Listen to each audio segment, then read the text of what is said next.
All right, Nick. We are. I'm not going to count. I'm not going to count the outs, but we're heading to the top of the ninth. If you know anything about baseball, you can figure that out yourself. Reds lead 9-5. I've watched most of this game. There's a lot of positives. I do think that the A's. I haven't seen the A's play all year long. I don't think that they're this bad though. They can't be this bad. I mean, are they this bad? They are pretty bad. I was doing a little bit of research last night for a side project that I do, looking at the Oakland A's, and I legit thought this might be the worst team in the history of baseball. Like that was the first thought. They're probably not the worst team in the history of baseball, but I think this team has a chance to be, I don't know, worst team in X years, worst team in 20, 30, whatever years it is. They are really that bad. Yeah, I mean, I've looked over at the screen probably, like I said, 4, 5, 6 times tonight, and through the first few innings, and I've just basically seen them make errors and not even. I mean, when you hear like the all of the people that are pessimistic from time to time around here talk about how bad this team is, and I don't even know what. Like, if I was an A's fan, I'm not sure what you even do. Like, what is there hope there? Well, your team's moving if there is hope. Yeah. No, I Yeah, mean I guess they don't that's the have good news if you're in Oakland. That's the good news is they're moving. So the you have a reason the to put kind of just not be, mail it in. yeah, just pick a different team. That's what you do. That's what I would do. Yeah, but they don't have the kind of farm system. All right, I'm holding on 1 second here. What am I holding on for? Oh, going black mode. Dark. What's LeBron James say? Like 0 dark 30 or whatever? I think that's what it is.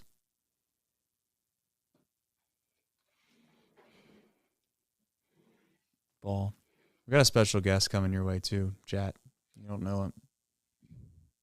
I see him. He's waiting in the wings.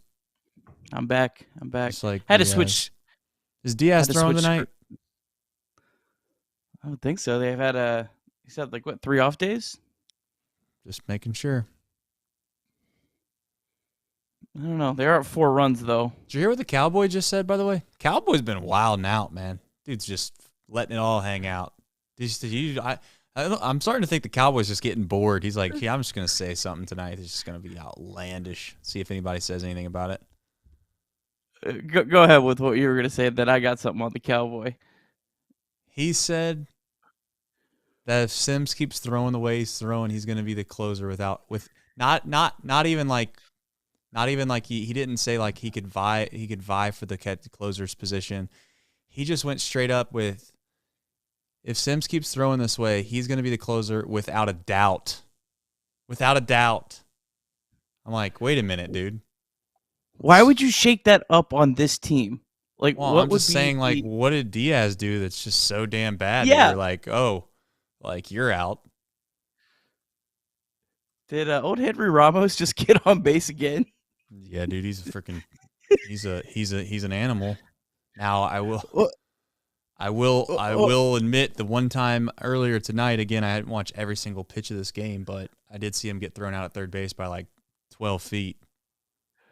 You can't win them all. So the Cowboy tonight though, he goes, when the Oakland A's are good, the fans show up, and I'm like, Do that they?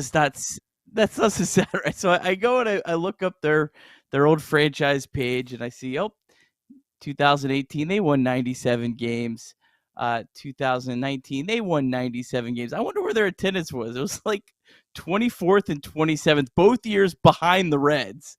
I'm like, no, they don't show up when they win. They won 97 games and they were in the bottom of attendance. I mean, their ballpark is bad, man. Like, I actually thought that Tropicana was an absolute dump, and it is.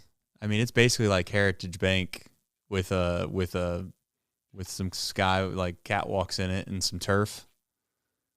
And I guess they did throw in like a little tank and threw some stingrays in it to make it seem like it was a really cool place. But outside of that, there's no reason to go to Tropicana. This place looks worse. I mean, it genuinely looks like. I mean, you need binoculars if you sit in the fifth row. Like that seems like the main problem. I look how far away the fans are. Like, holy smokes, man. This would be a great ballpark for this team to play in with how big it is. Dude, what about that ball with all their singles hitters? Oh, I know. What about that ball that Senzel, like, I don't want to say he fisted. That's probably not the right term. I mean, he hit it a little better than fisted. But he kind of flares one out there down the left field line, and Fraley was already on the move. And, like, I'm pretty sure Fraley touched home plate by the time the left fielder, like, legit, like, grabbed the ball. I mean, it looked like he was running across, like, 45 yards of a football field to get to the damn ball. I'm like, I don't know if this is just like an optical illusion with the foul, with the way how much foul territory there is, but this place is just like a damn absolute Central Park for the outfield. I tell you what, though, if the Reds won 97 games, look at Ramos out here. What the hell is he doing? Is anybody watching this game? Chat, did you just see Ramos? He just about threw the ball over Fairchild's head. Ramos is getting in. I'm not going to try to say his name. What, you talking about Fujiwater? Fujinami. Oh, nice camera work right there by Bally's. They just backed it in. Bally's is like, the hell with it. We're done. We're done this week anyways. Just forget about it. The A's are out. Bally's out. Somehow we're still watching this. What kind of camera work was that, man? Whoa, dude, Ramos is dusting his ass off. And by the time they cut to the camera, it's like, oh man, dude, this feels like it. This just feels gross. I mean, I don't even want to talk too much smack about it because the Reds are playing in it, but boy, does this feel like a lower tier. I mean, even the umpire, he can't call a strike to save his life tonight. Oh boy. By the way, what about Ryan Noda? He's just a friend of the show, friend of Chatterbox Sports, just coming in and hitting balls like piss missiles everywhere. Yeah, hopefully the Reds can hang on to this, or off the bench will be getting some flack. Yeah. For getting Ryan Noda up and going.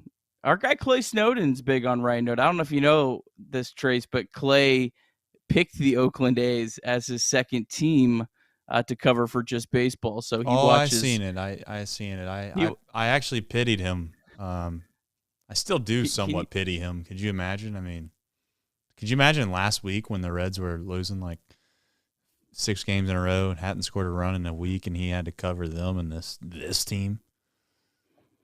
Yeah, this is the Clay Snowden Bowl as it was presented by our friends at Just Baseball. All right, Jose Barrero. This could be a moment. It's going to be a moment. We're going to bring our friend in here in just a moment, too, because, I mean, the fact of the matter is I suspected us to be in the bottom of the 9th. I was going to bring him in, but the way this is going, it might be 12:30 by the time the A's hit. I see why they moved this guy out of the rotation into the mop-up role. Yeah. Do you think, I mean, what do you... Sometimes I just wonder, like, what Barrero's approach is. I mean, what's he looking for? He's had a good night tonight, and I'm not knocking him, but, like, just he's so erratic when he swings at some pitches, and then there's just, like, you just got a 96-mile-an-hour fastball, like, right down the middle. Seems like there's a lot of guessing. I mean, that's what bad hitters kind of... I mean, not bad hitters always do that, but good hitters guess too, but it's not really guessing. It's just picking a spot and a speed and knowing that if it's that spot and that speed, you're going to hit it hard, and if not, you're going to lay off of it. I'm not sure what. I hope Barrero hits one out of the ballpark right here. Oh yeah, that's a good one. Like, what is that? Staying alive. That's what that is. It almost hit him. I don't know. Like, I don't know how how does he he made swing at that? contact How with does he that. swings at that? Yeah. I don't know, man. I mean, I'm rooting like hell for him because I like him. I really do like him. But, I mean, sometimes I'm not sure what I'm watching. It's like he's nervous or something. What'd Alex say? Any Padres coming on off the bench. Don't bring Tatis on. Yeah. Look at that, dude. Oh my god! Oh. How can you, dude? You just toasted that ball. Can I take a guess? That was 101.6. I'm not sure what it is, but I don't know if it was that hard. Maybe 96. I'm gonna actually take it back and say 96 off the bat. How fast does a old Savant pick up on the? Is it like every at bat? It's literally immediate. It's in progress. Usually, it depends. Sometimes it's running faster than others. Okay. It says batter time. It says batter timeout right now for Jose Barrero. So I don't. Maybe we broke it. Refreshing it.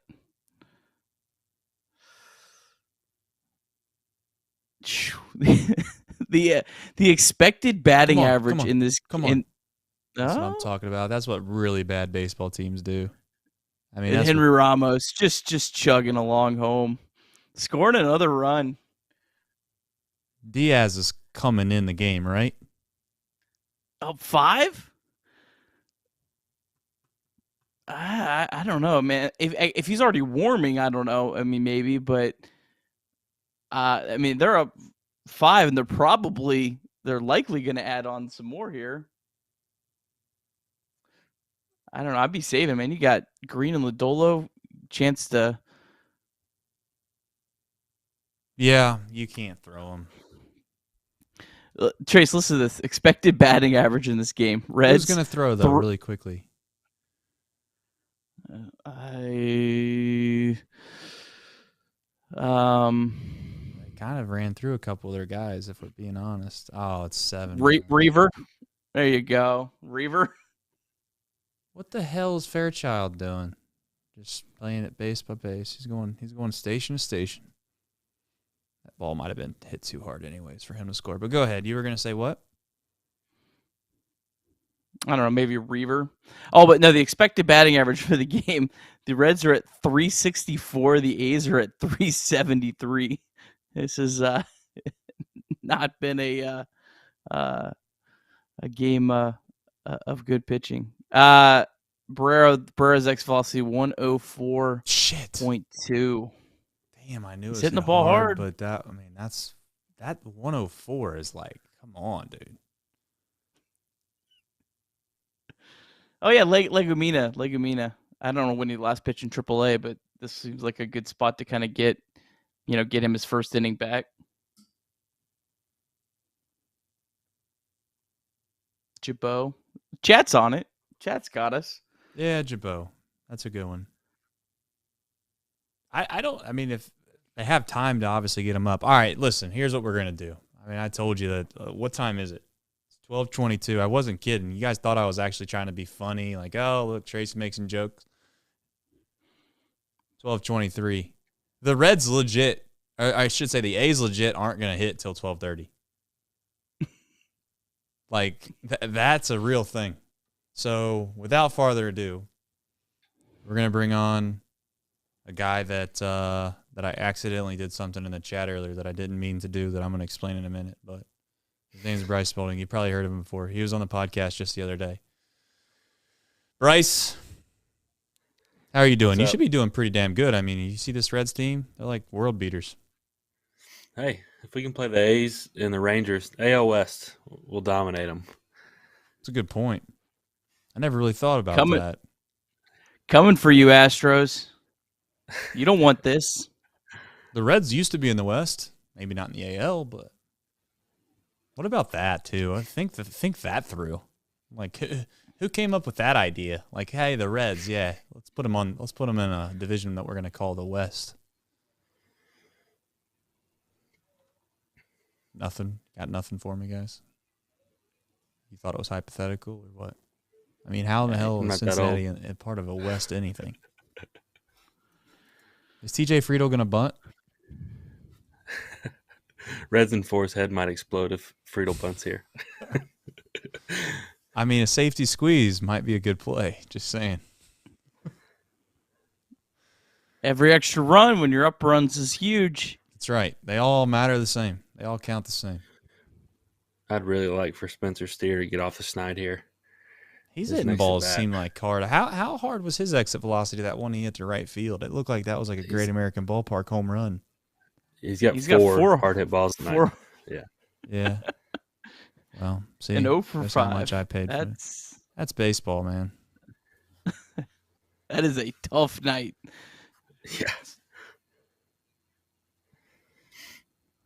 That's a good pitch. That's just a good pitch, you know? You got to give it some Maul. Is that how you say his kid's name?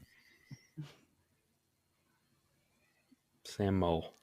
Sam Mole. But who's pitching the ninth? Fernando Cruz was throwing with Diaz earlier. I like Cruz. Cruz, that's a good call. I mean, does it matter at this point to a certain extent? I'm not saying that it's no. I'm not saying it's a no. It doesn't matter as in like no one can blow it. I'm saying, is there like a decision that gets made that makes you think that one's just way better than another at this point? I mean, this would be Jason Vossler's spot if he was on the roster, right? Yeah. It's about the only time Maley will get some run this week. Let's go, Who's Your Daddy? Let's go. That's Who's Your Daddy saying. I got a situation right now because I don't have the chat up. Got to get that pop-up chat. When I figured that out, that is a game changer. Wow. Oh, man. That is a tough 0 for 6. God. Does it? I mean, listen. If Spencer, he's a team guy. If Spencer realizes he had a good night, doesn't put his. That's the old Brian Kane approach. Mental game. Can't put your success in your stats. That's not how it works. Hit the ball hard, and you did a good job. Clobs. Yeah, there's quality at bats. You know, you got it, Bryce. Not everyone does that, though. In fact, not many people do that. Ask any ball player. You ask any ball player, they'll tell you they'd rather hit 4 balls off the fist and have 4 hits than hit 4 balls 105 miles an hour and have none. That doesn't matter. They're not worried about that stupid quality of bat chart if they're not getting hits. All right, let's discuss something really quickly that I know that people in the chat are going to get on me a little bit, but I guess I'm just going to say if Shaquille O'Neal comes out one night and he's 9 for 10 from the line, he's not a good free throw shooter still. So I'm not going to get overly crazy about this. I know people are in here talking about he's a gold glover out there at second base right now. He looked good tonight. I will give India credit. I'm not gonna sugarcoat it. I got to give guys props if I'm gonna dog them a little bit, then I'll give them their props. Jonathan India made some plays tonight. Now, here comes the hater part. Some would argue an elite defender would make those plays not look as hard, but just saying. Tough scene. I am tired. I mean, dude, OJ's 94 Bronco, brother. It's like 12:38. I'm gonna get fired up though as soon as this game's over. You guys got any fun topics to talk about? Which I know there's plenty to talk about, but we got some dead air time here for 3 outs. Fernando Cruz is gonna mow him down. This is gonna be bang, bang, bang. If this bullpen throws strikes, they're really, really good. I know that's like kind of a hypothetical, like that's a big but or a big if or whatever you want to say, but like this bullpen doesn't really get in trouble by getting See, there hit. you go. They don't get hit hard, man. There's one just like that. If they walk and hit guys, I mean, shit, that's half the battle. I mean, has Cruz gotten hit really hard this year outside of the fact that he walked like half the Pirates lineup when his first opening day outing, and then maybe he got touched up one other time, but yeah, I feel like that was a lot of. This is a good question by Rune. What do you think our City Connect jerseys will be? Didn't I hear that they were going to be black? Was that like a leak? That's a real thing? Yeah, I think I heard the pants are black. Pants are black. Oh, shit. What are we trying to go for a softball look or what?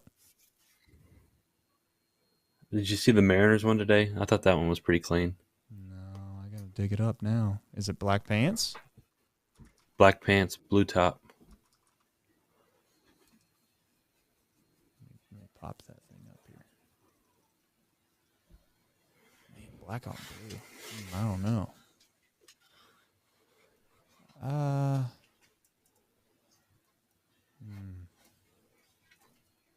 Wish I could say I like it, but I just don't. I don't know. I just don't think I like black pants, but black with red kind of go together, you know? A little softball-y. But black on Slow pitch blue, softball. isn't that like one of the first wardrobe, isn't that one of the first fashion things people tell you you're not supposed to do is wear black with blue? Trace, what's your favorite Reds jersey? Like of all time? Or the ones they wear now? Yeah. No, all time. Of all time, probably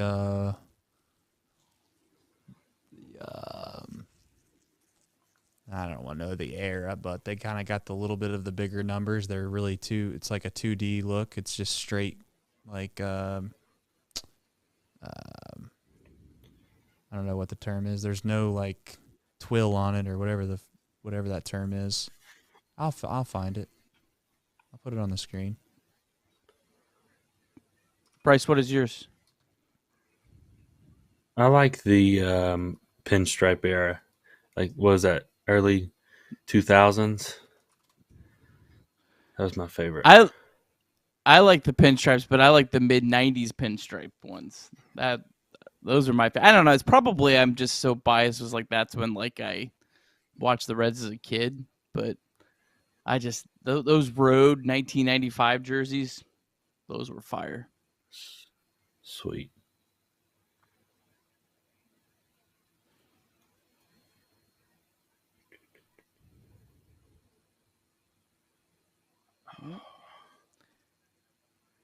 There's the walk. Yeah.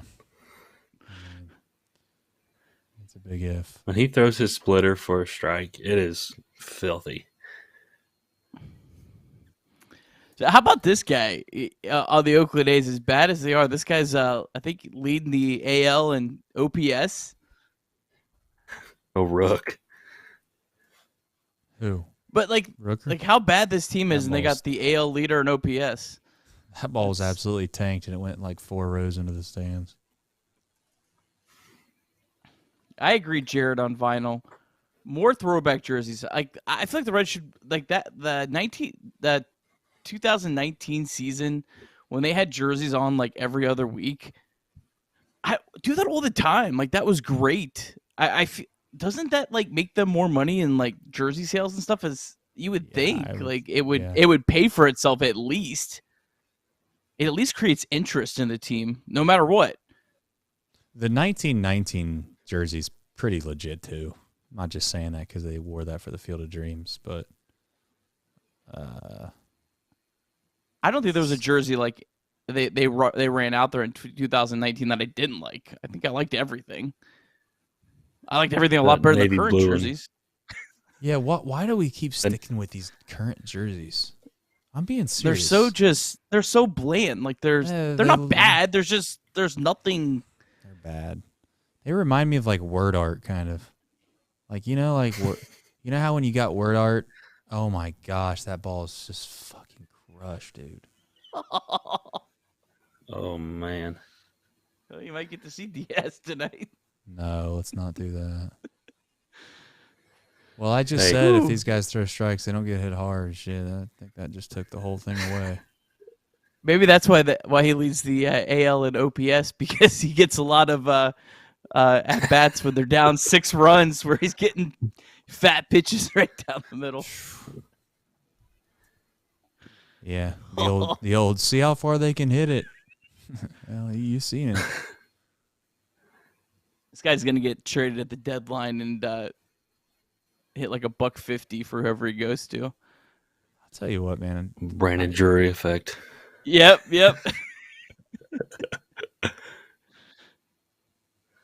Hey, really though, Cruz is kind of battling for that final bullpen spot. If he continues to pitch bad, they could keep Legumina over him once Ashcraft's back. Which is wild because he's the guy. He's the guy they like the most theoretically. I mean, he's the guy they brought out of the pen on opening day. That's wild. Yeah, I think they'll just go to the crew. Which one of you guys' is arms barking? Yeah, that's who's going. Yeah. Take a 10-day vacation. We're bringing Ashcraft back. All right, 2 outs. oh Lord. Finish Why did the Nick drill. make that look so hard? Yeah, sometimes you got to do that.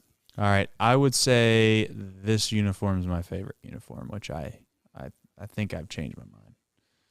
And we're going to fade it in there. Oh, yeah, that hat sells it. Yeah, I mean, look at that. Just cleaner than a whistle. Kind of got like a little bit of a collar, too. I don't know if you can see that. It's got like I see. Yeah. It's got like a little bit of a cream. Yeah. I don't know what to tell you. If you go to Suarez's 2019 season on Savant or whatever, Baseball Savant, all the different home runs he hit that year are in like 20 different uniforms. It's pretty cool. We got to figure this out too right now. Is it Savant or Savant? Tomato, maybe? Questions. Is that tomato? Savant. I'll tell you who should get a raise is the ball boys and ball girls out in Oakland. You see, like, can you imagine? That's every bit of a 75-yard run from the seat all the way down to the corner. Grinder. Yeah. I'll tell you what, man, the Reds got some difficult decisions to be made here soon. I don't know. We sat around here and acted like, oh, like it's just a good thing. It'll be a good thing. Shit. I'll tell you this, Nick Krall and somebody is hoping for something to happen that makes their decision a lot easier. They're hoping somebody starts struggling, or they're hoping someone, not to say they're rooting against their own guys, but maybe somebody tweaks a little bit of an injury. I think everyone in the chat's ahead of us. Are they? They say we won the game already. Are we gonna listen to the chat? Do we believe them? No, I don't believe him. I haven't believed him since they told me that Nick Senzel wasn't going to hit the first home run of the Reds. My gosh, that ball's out at Great American Ballpark. Maybe not really. There we go. All right, let's do this, chat.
For the second time in his major league career, has tossed the nose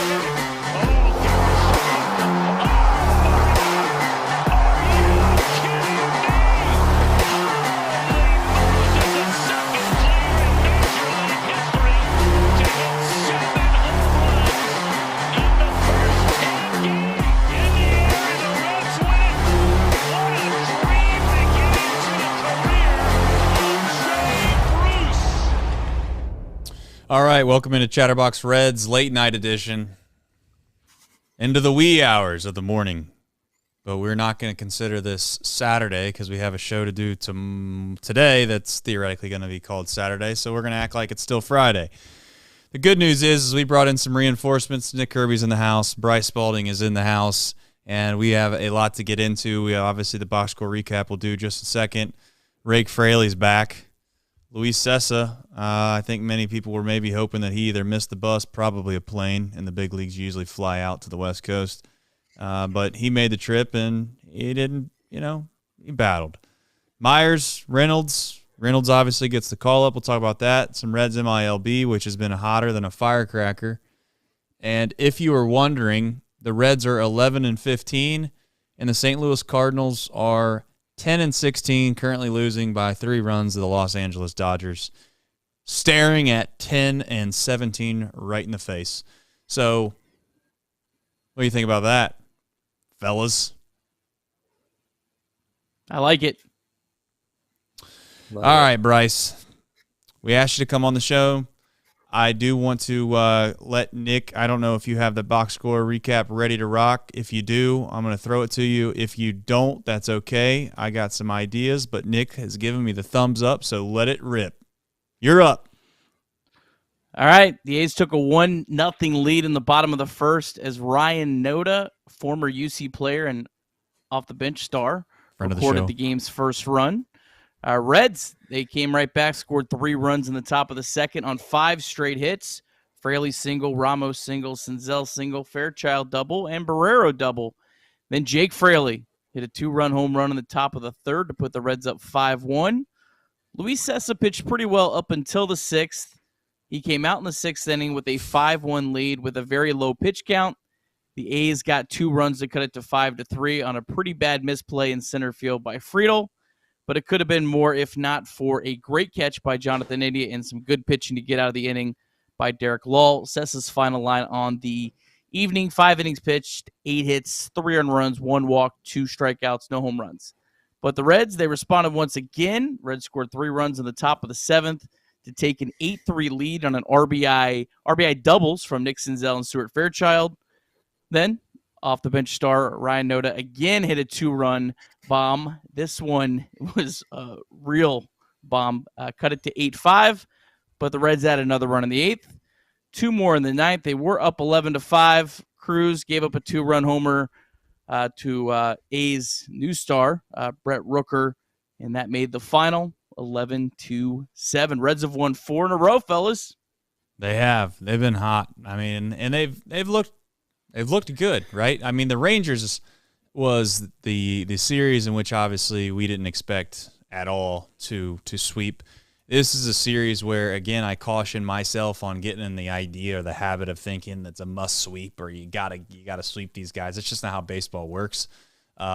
Certainly, just focus on winning the series tomorrow, which again I keep getting in my brain in a pretzel here with this whole situation. So I guess I'll call it today.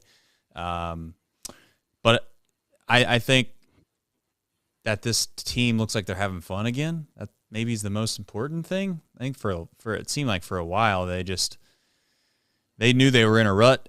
They knew that they weren't playing good baseball. I'm not going to say they felt sorry for themselves, but it did feel that way at times where it was just like, oh, woe is me. The next guy's going to not pick me up or we're going to find a way to lose this game. And it just doesn't feel that way anymore. And I wanted to bring Bryce on this show because we have a situation going on down in the Reds MILB. Not that we're going to jump all over the place tonight, but we just have a situation where, a lot of these guys are playing incredibly well, and we ought to talk a little bit about what that looks like. And I'm not sure if we should do that right this second. Perhaps we should let's do this. We'll talk a little bit about that. We won't really get into all of the happenings of Reds MILB. We'll still end the show with kind of the statistical nature of Reds MILB. But to begin the show off, I do think it's fair to say you have not only McLean, who everybody's been clamoring for to come up since, I don't know, basically since opening day almost. I mean, maybe, to be fair, maybe 2 weeks after opening day, people started to have rumblings of McLean.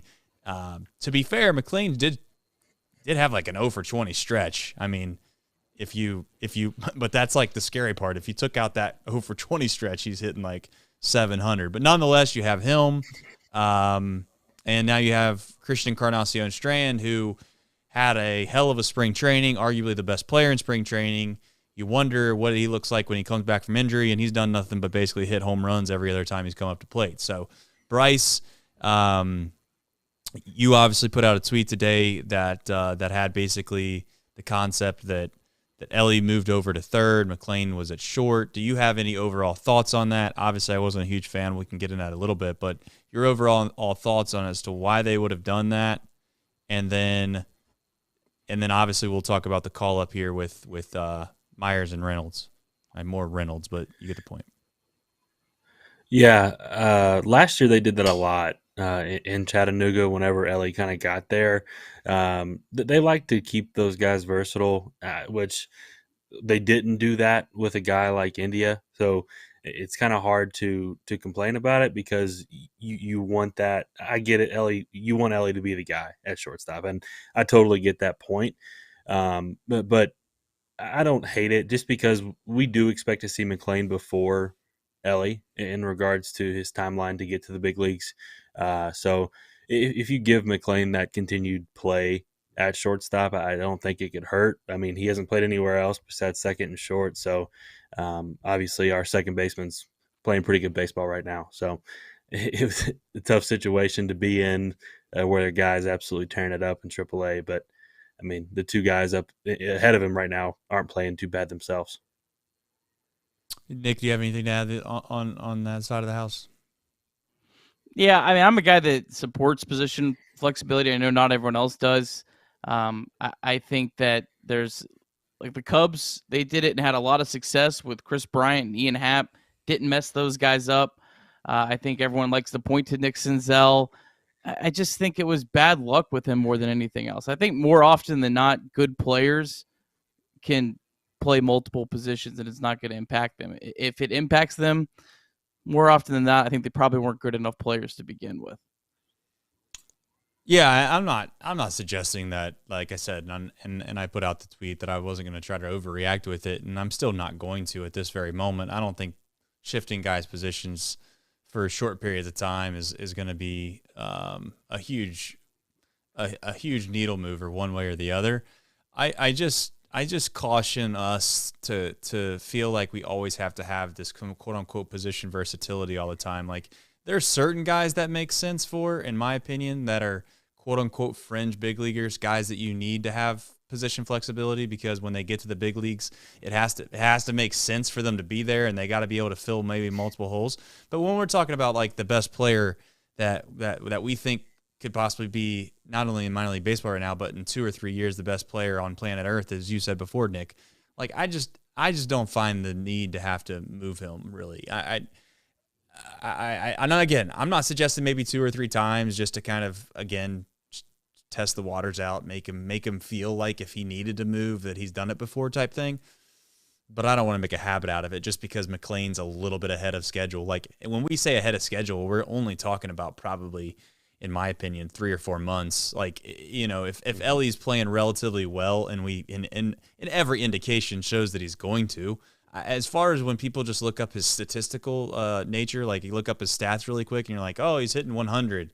Like, okay, yeah, but he's hitting balls like he's hitting piss missiles half the time. And he's going from first to third like in 2.7 seconds. Like, at some point you're just like, all right, this guy probably can play at the big league level. And I'm looking at guys like, you know, I'm just going to keep the hit streak going. Why not? You see guys like Newman that's playing in the big leagues. This is not rocket science to think that, okay, Ellie De La Cruz is probably going to be playing at the big leagues in a couple of months. So as far as this hold on ahead of schedule thing, like, that's all cute and well. And again, when Ellie comes to the big leagues, he has to play shortstop until he proves that he can't. For me, I'm not just bringing him up. The same way that you guys are protective of these pitchers to be starters for as long as they can possibly be, like, oh, let's keep running Williamson out there and just seeing if he could possibly be a starter. Like, what? That's my thing to the position players. It's like, we're not moving these guys around the diamond. Yes, position flexibility is somewhat important, but until he proves that he needs to have position flexibility, I'm not all that worried about it. So I guess that's my main point, is just like, and again, India had a hell of a night. I'll put my hand up and say it. Like, congratulations to him. He did a great job. If he plays like that for the next 25 games, then I'll reconsider, you know? But if his range continues to be what it is, and there's double plays that need to be turned and they're not turned, and there's balls that are hit just 2 feet to his left, and he's not able to spin and make a quick throw to second to be able to turn a double play. Like, those are the small things that the average, I don't say average fan like talking down. I'm just saying, like, those are the things that matter when you get to playoff baseball. When you start drilling down into what separates teams that are going to go on to win World Series and not win World Series, it can become that minute at times. And not to like be cross subject all the time, but like when you watch the NFL and you watch the conference championship games and the Super Bowls, you can pick 5 plays and just say, well, if this would have happened instead of that, then this team would have won the whole thing and that team wouldn't have. Now, that's how it can get in baseball as well. So not to go on a rampage and talk about it, but like, I do think that the point that I was making the other day still stands. So just because Shaq, like I said before to start the stream, just because Shaquille O'Neal goes to the line, hits 9 out of 10 free throws, doesn't mean that the next night you shouldn't do the hack-a-Shaq. And I haven't forgot, by the way, for those that are superstitious, there's that, just for you. All right, one point, though, on Elly De La Cruz. I agree with you. I think he should be the shortstop. But there's one caveat to this. What if Jose Barrero goes on a tear for the next month? Then you can't move Jose Barrero off shortstop, because I think Jose Barrero has a higher ceiling defensively than Elly De La Cruz at shortstop. I don't know if Bryce would agree with that. So I think having Elly play third base just gives you more options just in case that happens. And there's not a whole lot of indication that says Jose Barrero is going to go on some tear over the next month. He's looked a little better, but I think you wouldn't want to leave that door just a little bit cracked just in case something like that happens. But you can't move Jose Barrero if he starts tearing the cover off the ball. Yeah, I'll let Bryce chime in on that, but like, that's kind of the point I was making before the show. Is like, it's starting to get, I don't want to say concerning, but like, if all of these guys start playing relatively well, like, what I don't know what you do. Yeah, and that's what I always say whenever people start to worry about, oh, we need to move this guy here, we need to move this guy here. Like, they're going to play the 9 guys that are hitting the best, and they're going to find you a position. They moved Jonathan Indy to second base in spring training in 2021, and he's not a good defender, but he hits, so it gets glossed over a lot. So if you can hit, they're going to find a spot for you. And like you all said, if Barrero hits and he plays to the relative idea who we think he is as a shortstop, it's going to be really hard to move him. And I do agree fully that if Elly gets called up this year and Barrero's still middling around a 70 to 80 WRC plus, like, he's moving to a utility role, the Kevin Newman role, and Elly's your shortstop. So I think the biggest question is what do they do with McLean? McLean continues to only play middle infield, so where does that leave him when that time comes? Yeah, it is a good problem to have. It's just I don't know. Like, it kind of is concerning to me. I don't really know what you ultimately end up doing. I know what the right thing to do is, and that's probably move guys' positions and make sure that you have the best defensive lineup that you possibly can have, and play, as Bryce just said, the nine guys that give you the best chance to score the most runs, that also somewhat fit the defensive mold that you think is relatively decent. And you just brought up the fact that they put Indy at second base largely because they were trying to find a spot for him to go play that he could put his bat in the lineup. So we'll see how it all goes. Nick, you've always had the opinion, and in a rightful one, that something's going to happen. Somebody's either going to struggle, or someone's going to get hurt, or this isn't going to work out perfectly. But so far it's been going relatively well, and I'll knock on wood, and hopefully that doesn't mean something crazy happens and we got a situation that presents itself. But Let's jump back into the rundown here. Rake Fraley, obviously that's not his real name, but for the time being, he's back on track. Got scary for a minute though, didn't it? Yeah, I mean he had a really bad start last year too. I kind of was hopeful that it wouldn't be the same start, just kind of given a lot of his comments about some of his struggles with mental health and things like that, and the trade, and he was hurt, and just a whole bunch of different factors. But he's starting to look like the guy that can really be that masher against right-handed pitching that the Reds really need, because they don't have that guy really other than Jake Fraley. He is right now their only guy that I feel like is a guy that could maybe OPS over 900 against a right-handed pitcher. Now, there's help on the way coming. I think CES could be that guy. I think Ellie De La Cruz could be that guy. But yeah, right now they need Jake Fraley, and he's starting to look like that guy. I'll tell you a couple of names that aren't on the list that, Nick Senzel.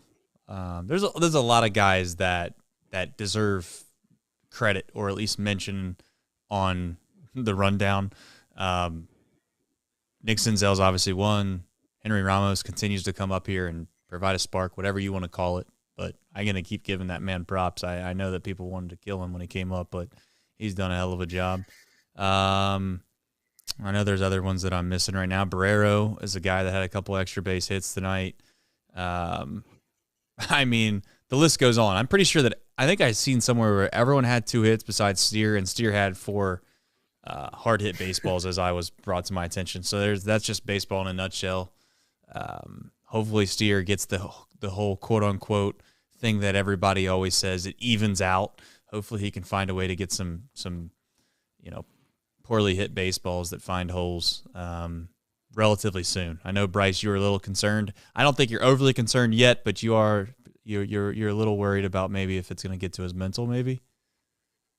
Yeah, it's hard, man. You know it. Whenever you hit a bunch of balls hard at people, you start trying to overswing or maybe change what you're doing. He's striking out a little bit more than he normally does, swinging and missing a little bit more than he normally does. But I think he may be trying to do a little too much, moving to the 3-hole, and he was kind of hitting when nobody else was, and came back from injury and got moved to the 3-hole, and it was kind of trying to overcompensate a little bit, I think. So tonight was a really good sign. He hit 4 balls really hard. So I think that he'll find some holes tomorrow. He got 2 lefties the next 2 days, so he's crushed lefties throughout his whole career in the minor league. So he'll get back on track.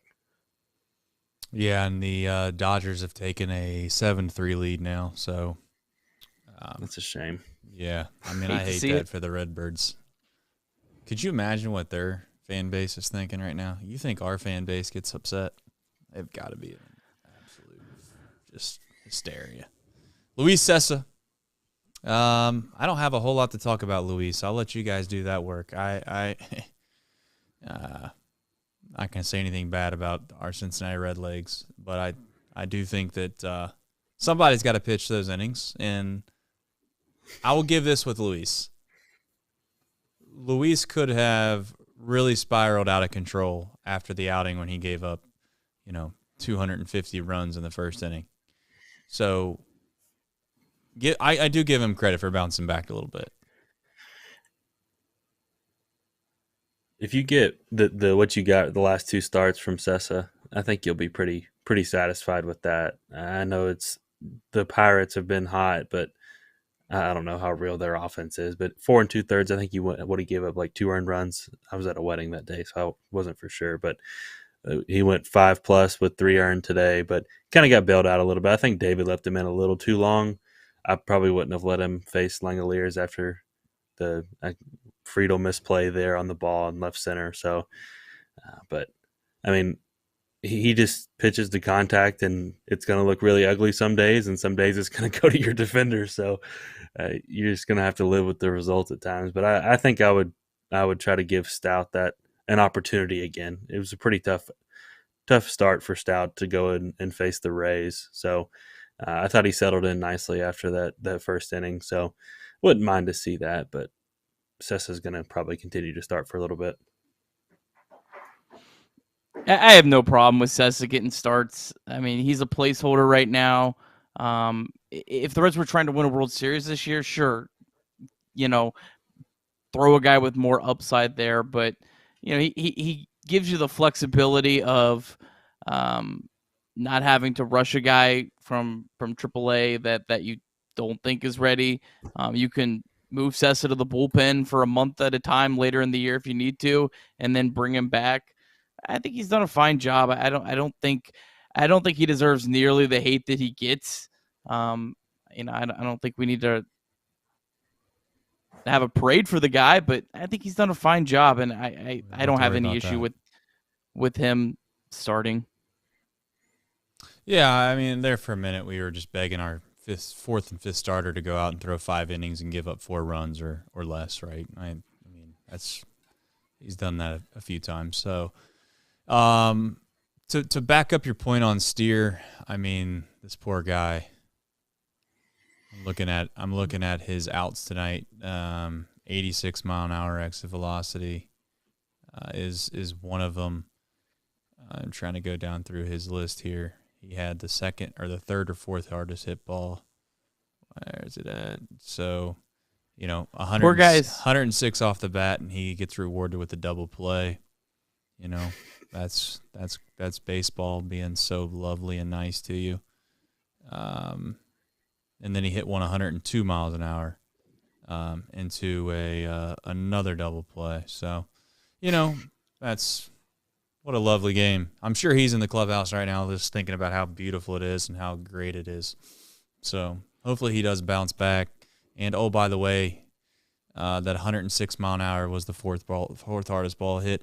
Really quickly, too, I want to mention Tyler Stevenson hit the hardest ball of his career, 111 miles an hour. So good for Tyler. I think there for a minute people were starting to get concerned about his power or his pop a little bit, but and I'm not saying just one ball, and you guys obviously probably can attest this more than I can, but if nothing else, I would think that's a little bit of a bright spot for Tyler Stevenson.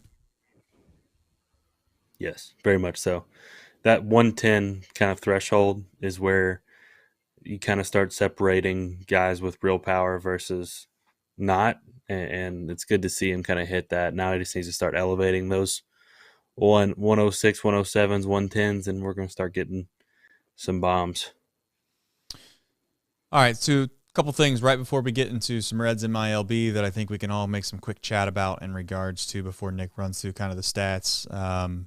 What's the hope on the West Coast trip? I mean, where are we at with this team? Like, there's times where I kind of find myself, maybe it's wishful thinking, and it probably is, if we're being completely frank. I think there's times where you forget this team was just a week ago was going to felt like lose 110 games, and here we are. You win 4 in a row. You have guys that are starting to find themselves a little bit, and you start to turn that hamster wheel in your brain of thinking, well, just maybe if you bring up McLean and he does this, and maybe if Andrew Abbott comes up and he does that, then all of a sudden, who knows? What's the ceiling? Do we think the ceiling's, 75 wins, 77 wins? Do we think this team has a chance to try to crawl back and get to close to 80? Your both of your opinions on that. We'll start with Nick. I think the ceiling is below 500. I don't know, maybe high 70s. I think we have to remember that because I think most rational Reds fans believe that in their heart. And I think we need to, with every move that's made, remember that's what the ceiling of this team probably is.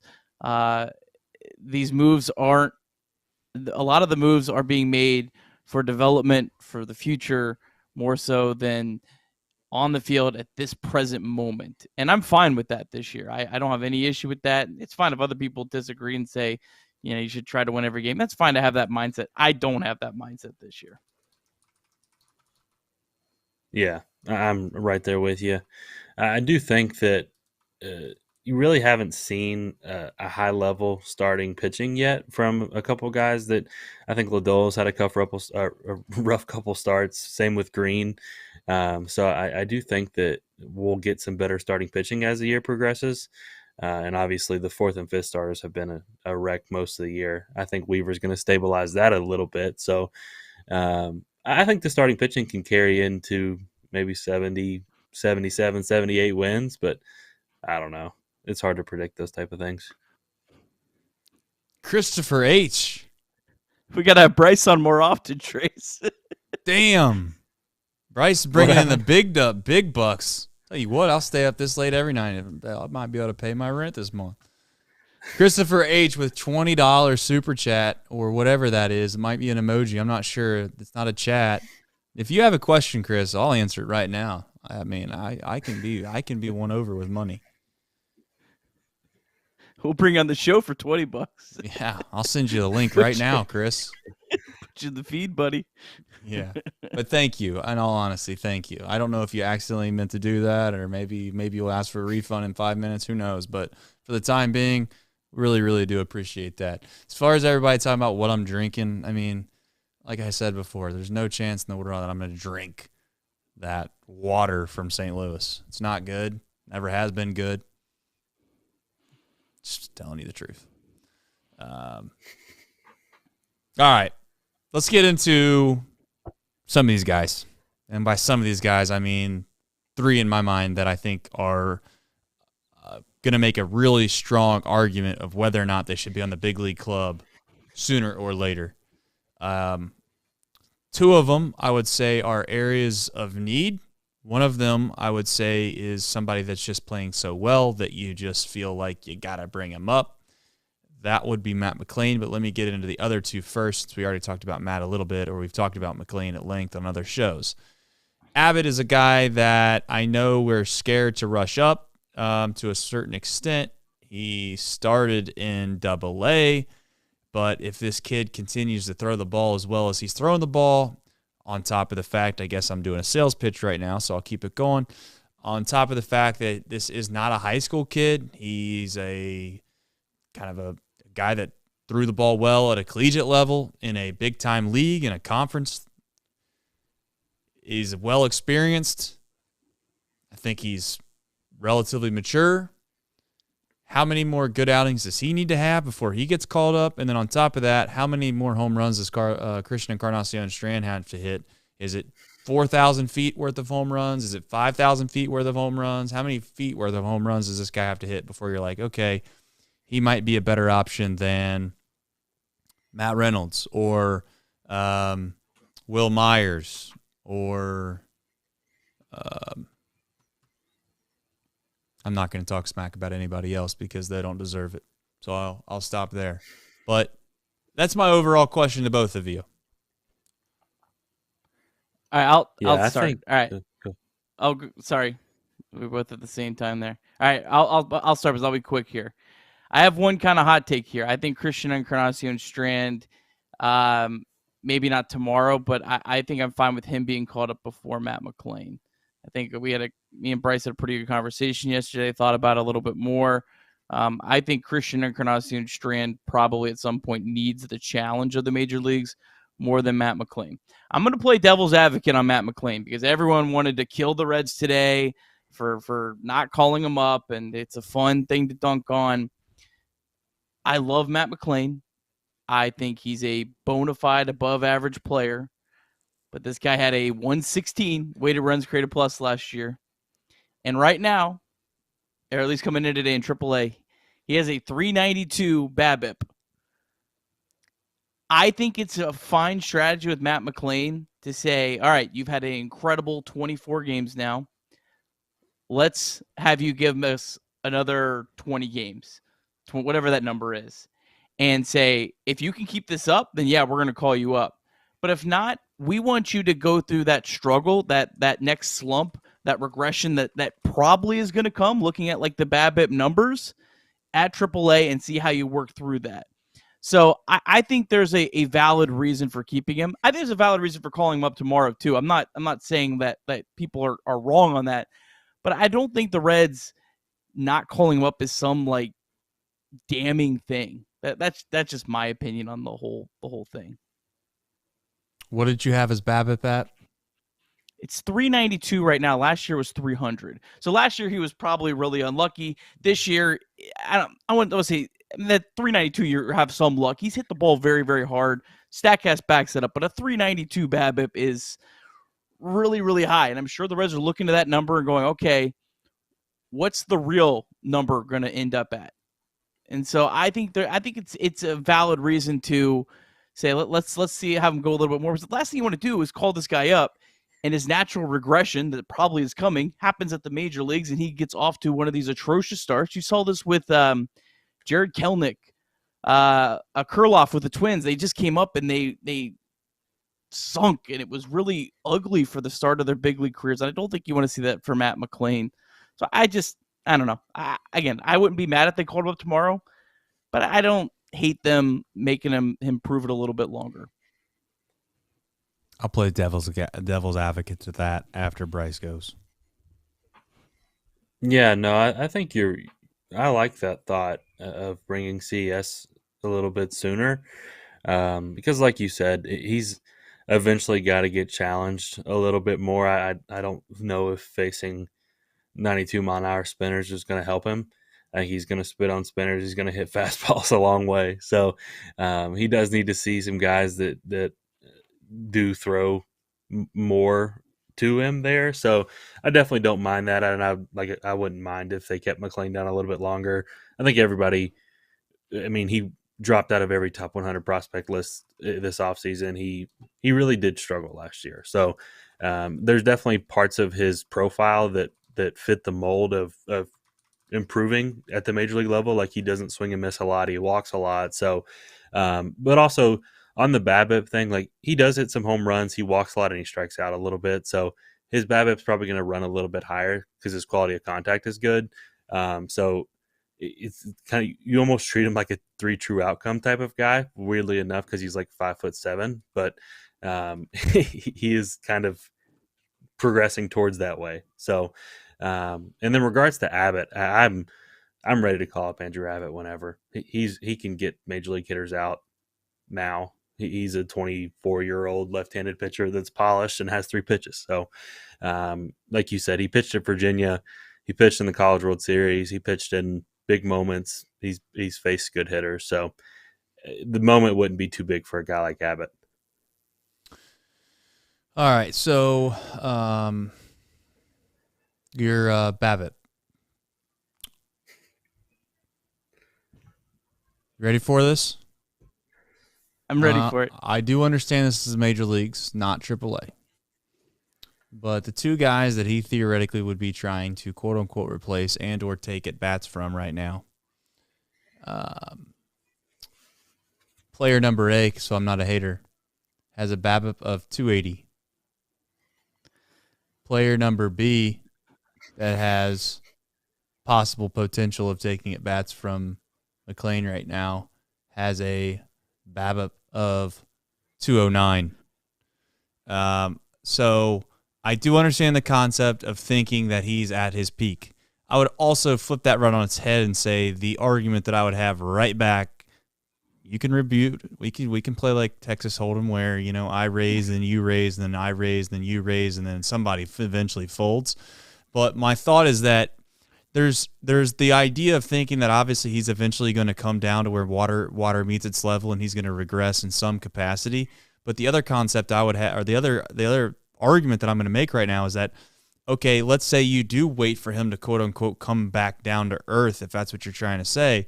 Well, is that when you want to bring him up to the big leagues? Like, yes, you might want to see him. You might want to see him come back to where you think, okay, he's going to go again, but he's in a position to where if he starts struggling, then I guess do you wait a whole nother maybe 2 weeks to see him start playing relatively well again, and then you call him up? Like, I'd rather call a guy up personally when he feels like he's the damn he is him. If Jesus came down to pitch, Matt McLain probably thinks he can get a hit off of him right now. Like, that's how he feels. Now, I get the point. I'm not saying that it's wrong or indifferent. I mean, I think that we both could probably sit here and just say that I think baseball is so weird at times that you never know what can happen. You know, I I just feel like we're in a position where the reason he didn't get called up has nothing to do with the position he's in. It has everything to do with the positions of the players that we have right now, and we don't want to take at-bats away from a guy like Barrero, and we feel like Steers obviously played relatively well, or really, really well. He's not going to lose his job. And where do you bring him up? Where is he taking? Who's he taking at-bats from? And I think that's the real answer as to why he's not been called up. I don't think it has anything to do with them worried about what he does when he gets here, or whether or not he's deserving. And I think it's also kind of cool and neat. I've said it time and time again that I like the idea of McLean and Ellie and CES building a little bit of a rapport together at the AAA level, and you don't split them up. Like they're kind of a package deal in a way. I almost love the idea of just waiting another 2 months. People will hate me for it. I wouldn't hate the idea of waiting 2 more months and they're still doing relatively well, and they will never do this, but this is almost like fantasy land. Just bring them all up together at the same time. Like, these guys are all coming up together, my man. Like, guess what? India's moving, McLean's at second base, Ellie's at shortstop, CES at first base, and here we go. Off to the future. Not going to happen, but that's my overall pushback on the idea of having to wait until this guy cools off, per se. So those two players just happen to be Kevin Newman and Jose Barrera, by the way. But Kevin Newman could have a 1,200 OPS right now, and if you thought Matt McLean is ready, the hell with Kevin Newman. Dude, that's not true at all, Nick. They wouldn't be, dude. He'd be playing every day. You sit here and act like that. That's not true. If Kevin Newman was hitting 330 with 1,200 OPS with 8 home runs, dude, there'd be Kevin Newman jerseys down at Great American Ballpark. Hell, they'd have a bobblehead for him by September, and he'd be playing every single day. Like, that's the facts. Kyle Farmer 2.0. I don't think what Kevin Newman does should have anything to do, good or bad, with anyone else. It should be about when it's right for those guys. And if you think for Matt McLean the time is right now, then call him up. If you don't, keep him down. What's happening on the field, the Reds win-loss record, none of that should matter, in my opinion, at all. It has to be about Matt McLean, and is it the right time for him? It's fair. Hoosier Daddy says, can we entertain the fact that we sent Vossler down and just started rattling off wins? Hoosier, I talked about it last show. I said, everyone wants to make fun of the idea that, you don't throw the bats down there, you don't throw a chair somewhere. It's like none of that matters. I mean, it's just so coincidental that we sent Vossler down. We brought up some guy named Ramos. He gets a base hit, and just like he's getting fired up, he's screaming at the dugout, letting everybody know that we're here to win. And next thing you know, we start rattling off wins. I think we talked about that. We talked about that. I'm just saying. Let's not forget who said on Sunday that Henry Ramos should be called up. You were. And I also know Hoosier Daddy's telling me I was going to fall asleep middle of the show. I'm still awake, my man. I'm glad you're with us, by the way. The Kevin Newman talk always just gets traced to another level. I can't stand it. Just wait till tomorrow. Kevin Newman and Matt Reynolds in the lineup. Oh, let's go. God, you're right, too. You're so right. That lineup is going to be so gross. I think we got Snell on Monday, too, so it's 3 straight lefties. Newman and Reynolds show back-to-back, baby. Nick, your boy David Bell has been struggling of late. I've laid off of him because we've been winning games, but this dude's falling asleep at the wheel half the time. I'm not going to get into all of it because we're going to waste a bunch of time. It's already late at night. Bryce is trying to go to bed. Bryce, by the way, you can just turn your camera off whenever you want. If you just leave whenever you want. You can stay on as long as you want. You're welcome to go. You're here. But nonetheless, I'm just telling you, David Bell's been falling asleep at the wheel, Nick. He has been, dude. He's sucked.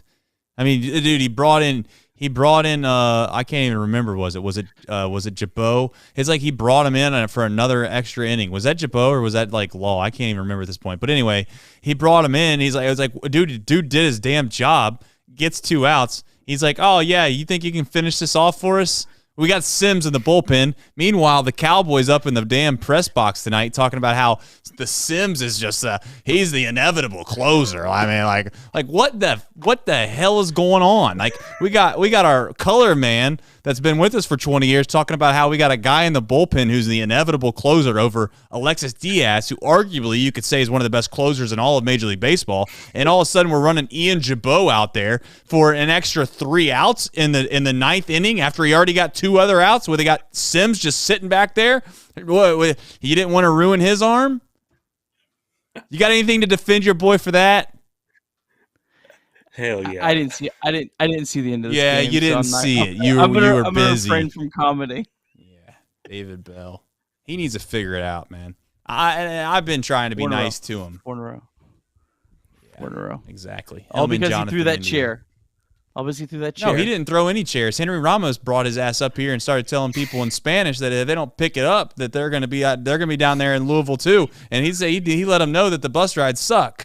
They started figuring it out. That's what happened. Ramos the enforcer. Oh, man, I'll tell you who's asleep right now. And that's David Bell. Guarantee it. He deserves it. David. 4 wins in a row. 4 wins in a row. 4 wins in a row. I've It's given on his record. I've like I said, I don't mean to go too hard in the paint on David Bell right now, but dude, one could make the argument what the hell he was doing tonight. Yeah. But anyways, Nick, he's doing fine. The players like him. Ramos likes him. Shit, Vossler liked him. Some bitch was playing every day for 3 weeks, hitting 205. Just because he got one hit on opening day. Must be something about quarter infielders. Must be something about quarter infielders with David Bell. Did David Bell play third base or first? Did he? He played third. Yeah. He's biased.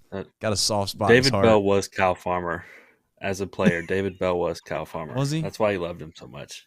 I don't even think that. I mean, he let Eugenio Suarez go out there for 3.5, 4 months hitting 180. I mean, is Will Benson? I hate to bring this up, but has Will Benson figured it out at all? No. He got on base twice tonight. Lay off, he Will. just takes pitches. He doesn't even swing. Whenever he's at the plate, he legitimately doesn't swing. I see a 1 in the hit column. For Will. All right. This is fun. All right. Reds MILB, Nick. Do you have stats? Because I know that the guys that we've been talking about who are really good baseball players continue to have really good baseball games. All right. I'll run through the stats and then for each team, and then Bryce, I'll toss to you if you have any actual input on the game. We went through everyone last night, so I'm not going to go too far. But Louisville Bats 7-1 winners over Iowa. Good pitching tonight. We'll start with that. Kevin Herget and Ben Lively combined to just allow 1 run to a team that they allowed 18 to yesterday. So that's a positive development. Christian Encarnacion Strand, 3 for 5. Somehow already has 4 home runs in 4 games. Matt McClain, 2 for 5, hit his 7th home run of the year. Ellie De La Cruz, 0 for 5 with 3 strikeouts, 0 hard hit balls tonight. Will Benson, 1 for 3 with a walk. And that's all I got. Bryce, you got any other thoughts on this game? I didn't watch a second of it. Chucky Robinson keeps hitting. He's hitting 424. He's a qualified hitter in minor league baseball. He's hitting 424. Hell yeah. Let's bring him up. Fucking 4 catchers. Why not, Nick? Chucky can play short, I bet. We don't need him to play short. He just needs a catch. We need an extra guy just in case the other 3 get hurt. I can't even keep up with it. All right, I'll stop. Tyler Stevenson has caught once in the last week. So, he's not a real catcher right now. Tyler Stevenson made a relatively decent block tonight. Now, albeit he, moved like a slug and he was on one knee when he did it and he caught it barehanded, but that's here nor there. I want to give him his props. Kudos to him. Right. It was a big play. I think it was a guy on first and second that would have got 2 guys up in scoring position. Just the small things I think about when I'm watching these games. The same thing that Hoosier Daddy thinks about when he watches. Ball knower. All right, Bryce, any other thoughts on Louisville? No. Or have we covered beat it to death? All right. Chattanooga lost 9-6 to Rocket City. Noelvi Marte 3 for 5 tonight. How about that, Bryce?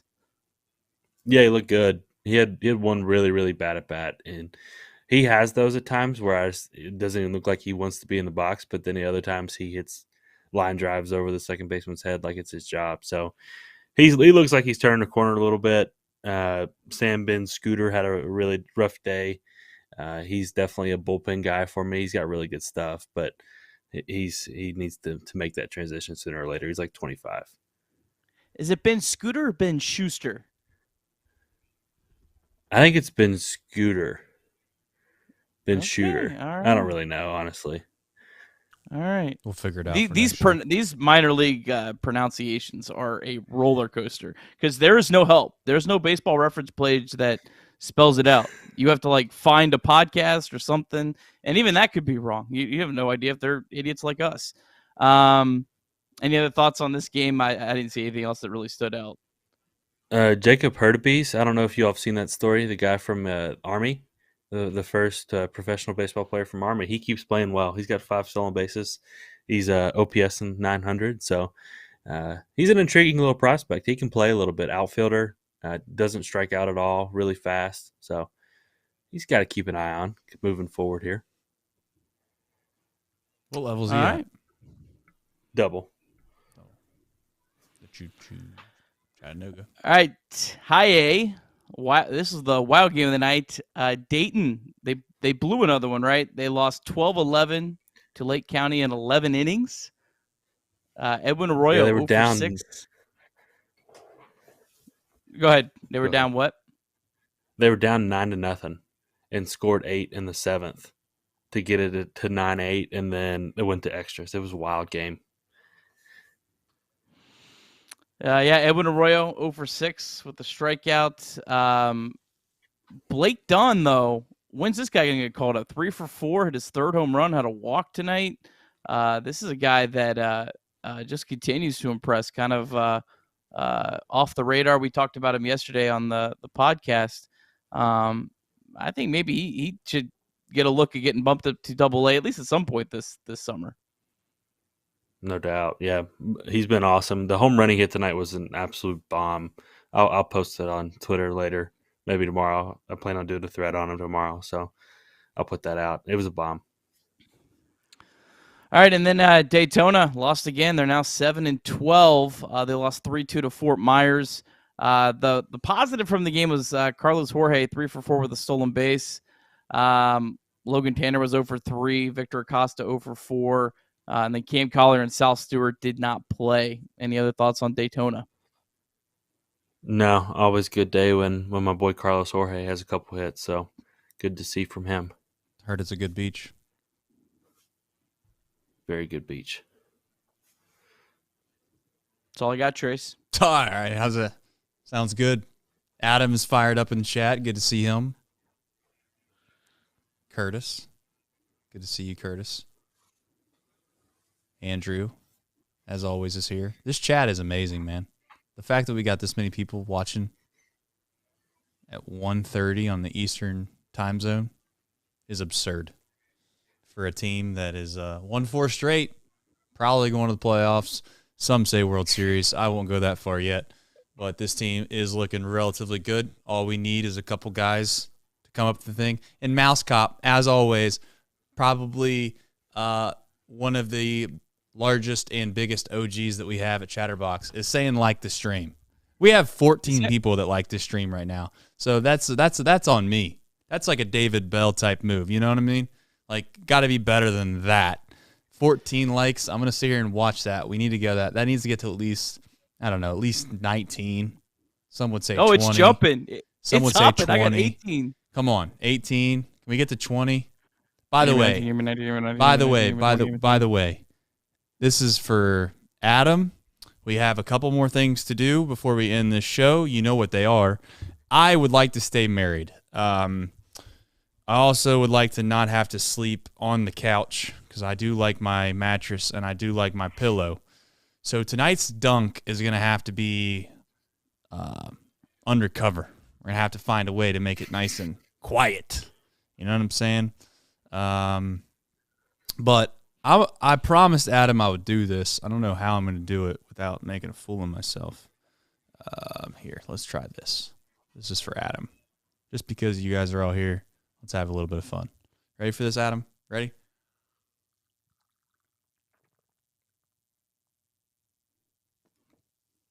That's all for you. Oh. Yeah, it was a little foamy at the end. Didn't taste good. Just got to spit all that out. Live TV. Graphics back in here. Yeah, if we're being honest, I actually thought I took care of that foam, but I didn't. You're going to have to watch that one back. He said, ooh, God, that looks awful. Oh, chat. I love you. All right. Tomorrow's starters. Believe it or not, I am not throwing in Oakland tomorrow. They probably could use me. Or Bryce. Bryce probably better pitcher than I was. But nonetheless, Nick, let them know who's throwing tomorrow. All right, plenty of info here at 1:29 a.m. Eastern. Kyle Muller for the A's. He was traded this offseason from the Braves, three-way trade. He was their opening day starter, but over his last three starts, an ERA of 11.08. Reds did face Muller in spring training, 5.1 innings, 3 earned runs, but Friedel was the only current starter in the lineup. Noelvi Marte actually doubled in that game. Muller has 2 career starts against the Reds, both when he was with the Braves in 2021. One really good one really bad one. India's 1 for 3 with a double off of Muller. Then Hunter Green, born and raised in Southern California, so sort of at home this weekend. This will be his first career start against the A's. Last 2 starts has looked really sharp. 9 innings pitched, 1 earned run. Unfortunately, I had to leave one of those starts early, but has pitched really well. Last start, nice pitch mix. 48 fastballs, 37 sliders, 11 changeups. Only Oakland A's player that has faced Green is Jace Peterson, who was 1 for 7 with 3 strikeouts. There you go. All right. I like that. Special thank you to Bryce for coming on here. I wanted to say I made one small mistake today. I seen that they were moving Ellie over to third base. I made a quick overreaction. I quote tweeted Bryce's tweet when I wanted to say that this was really stupid. Instead, I quote tweeted Bryce's tweet, and it looked like I told him he was stupid. That was a rookie move on my part. There's one thing that's left to do in this show, and you know what it is. You know what it is. And you know what? You know what? I've had just enough to drink and just enough peer pressure through this chat telling me, oh, I stayed up to watch Trace dunk, and he said he was going to take it easy. You know what? The hell with it. We're winning baseball games, so I got something for you. You ready for this?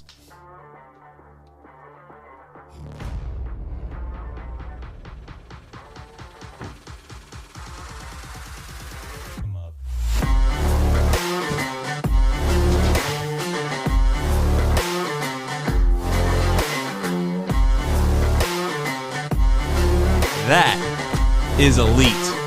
Elite. David Bell couldn't